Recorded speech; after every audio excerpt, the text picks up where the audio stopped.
खिचड़ी तो रोज बनेला। अचार साथे भ्रष्टाचार के, करिया कागज भा कटार के, पानी मिला के दूध धार के, नेताजी से मस्का मार के, पेप्सी संग दारू रोज चलेला। खिचड़ी तो रोज बनेला।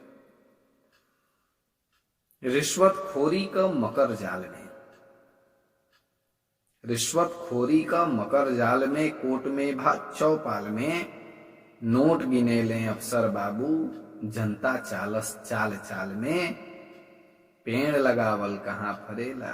खिचड़ी तो रोज बनेला। मुखिया की संसद विधायक, राज समाज स्वदेश नायक,